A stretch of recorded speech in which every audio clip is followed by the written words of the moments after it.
Hey folks, welcome back. Today we're building a go-bar deck. The first thing you must do is when you're going to the store to get your supplies, make sure you wear a knit shirt, a brand new knit shirt, so that you will pick up pieces of lumber and they will snag your brand new shirt, and you'll get the stink eye later on in the day because you wore your brand new shirt to the lumber store. Yeah, that's a must. Go-bar deck. What in the world is it? It's an easy to use clamping system. Because I've got some clamping we got to do here in a little bit. And this is the easier way than having a million clamps when you're trying to clamp something. Let's say Let's say that I have this piece of wood and I would like to clamp my remote control to the piece of wood. Now I could use clamps for that, or on a go-bar deck I could put this down and then I will use these flexible dowels to exert pressure down where I want to put it. You'll see a little bit later. Anyways, they're very useful for doing braces on the back of guitars. Reinforcement pieces like your bridge plate on the underside of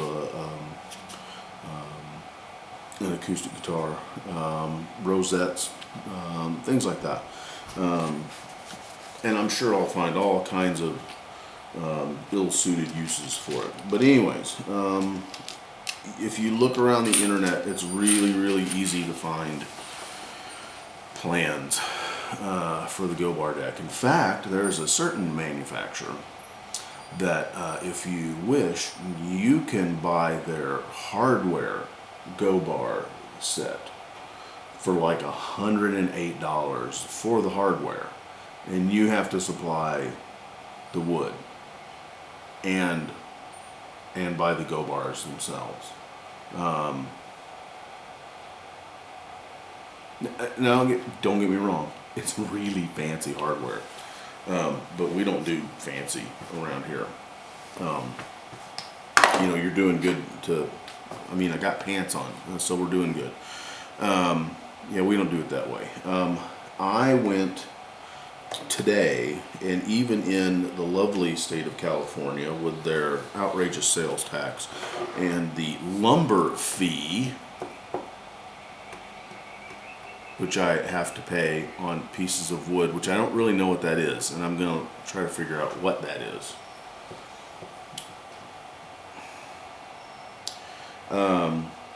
I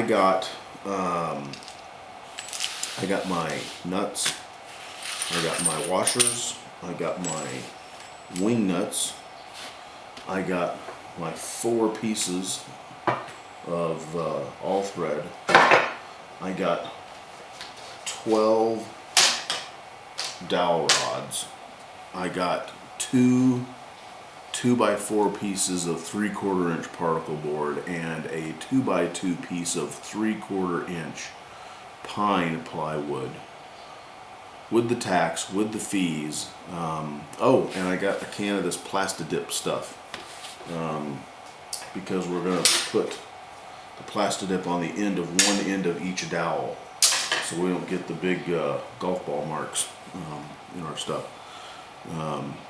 And with my 10% discount card, also known as a DOD ID, $71. So anyways, it's really simple. I'm going to cut my 2x4 foot pieces of particle board in half, and so the bottom is going to have 2 pieces of 2 foot by 2 foot particle board topped with a piece of 2 by 2 foot pine plywood for stability and wear and all that stuff. And then we will have the 4 vertical rods on the corners, and then there will be 2 pieces of 2 foot by 2 foot particle board, and all that's going to get tight bonded together, and all the particle board is going to get a coat of varnish on it to help kind of regulate its moisture sucking abilities. That's what we're going to do, and then we'll figure out what the appropriate length is for these. This is, let's get this correct. This is a 5/16 by 48-inch wooden dowel made of poplar. So as you can see, it has some give to it, which is what we want. And they're 75 cents a piece or something. I like the fiberglass ones. I don't like that they're $3 a piece or $5 a piece, depending on who you get them from. So anyways, that's what we're doing. We're gonna cut and glue this morning.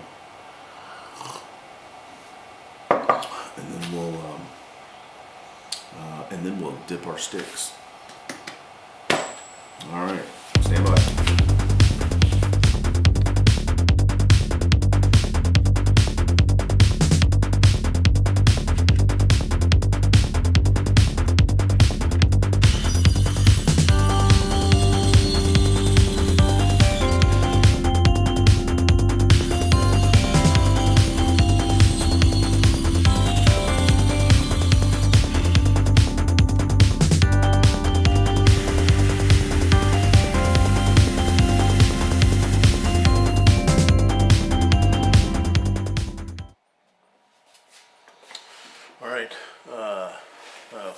Hey, here I am.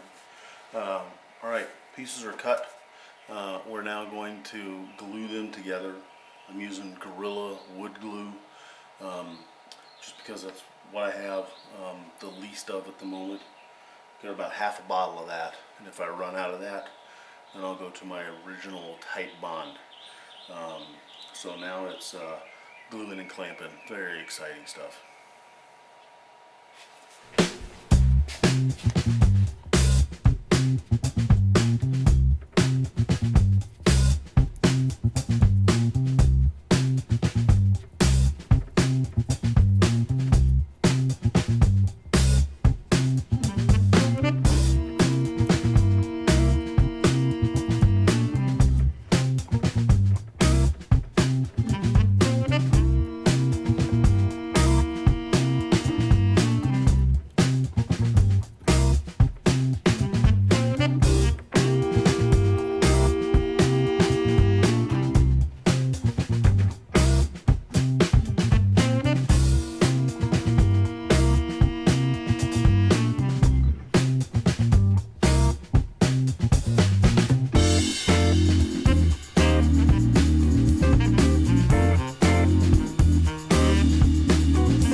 got that silliness out of the way, let's actually let's do some dipping.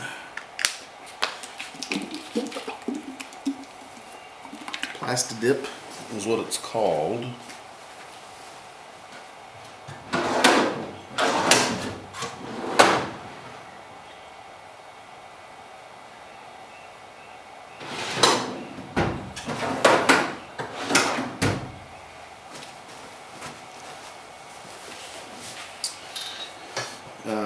Anyway, it's called Plastidip. You use it to put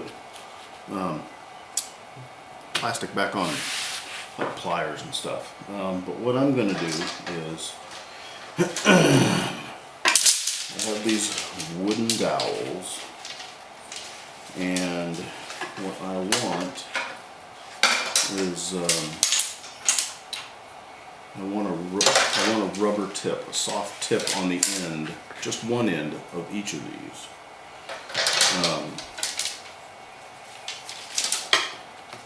So that when we do push them down into the wood, you know, it'll get a decent amount of pressure, but you don't want to dent your wood, because then it looks like a friggin' golf ball. So what we're going to do is, well, we're probably going to make a gigantic mess, is what we're going to do.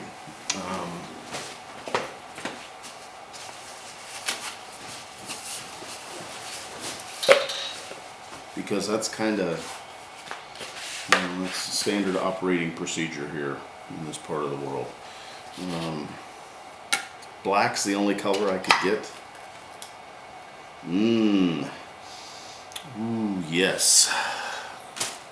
Remember Tester's model paint, the old model paint, orange and white tube?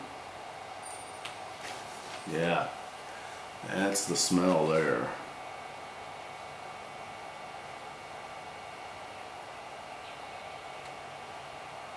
That's what we want.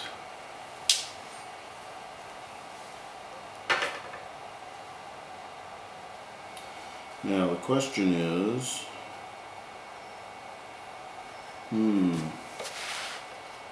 what is the best way? Oh, see, it's already skinning over. Alright. Yeah, I think we'll just do it like this.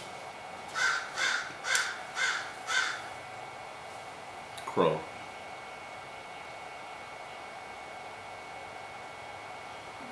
See, it doesn't drip off the end, which is cool.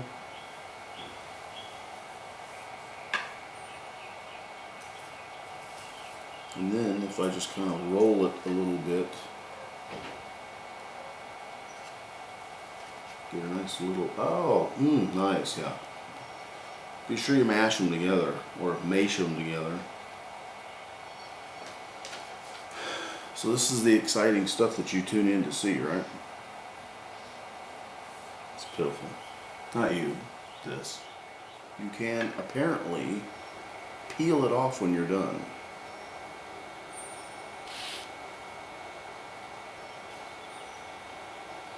Yeah, that's, oh, this is a bad idea. Oh, yeah, I'm gonna do it anyways, aren't I? Alright, we'll just leave that there.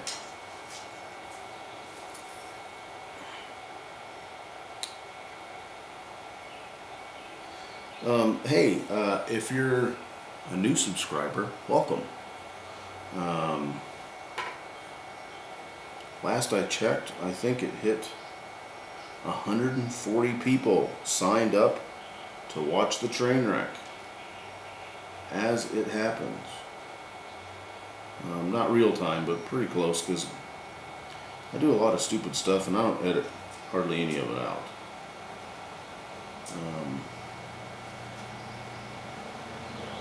Just because I think you learn a lot more from your mistakes than you do your successes. People will argue that, but then people bitch about the price of salvation, so.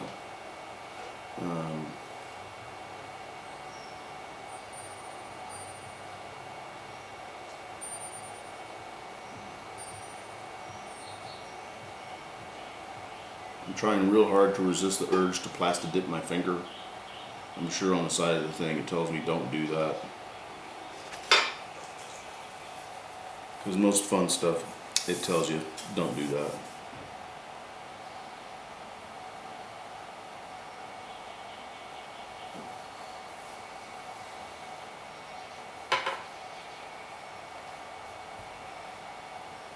Lumas.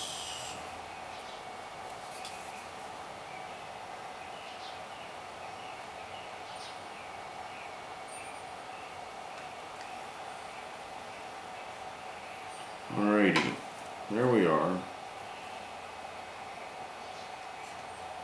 12 sad, somewhat misshapen go-bar tips. Go-bar rods. Tips for the rods. Oh my god. Anyways, there they are. We'll give it time to dry, and then we'll see how that works, and if we have to put another coat on them, we'll put another coat on. Because the wood is going to dry overnight, and then we'll trim up to fit. Yeah. Oh, I guess we could get these rods ready.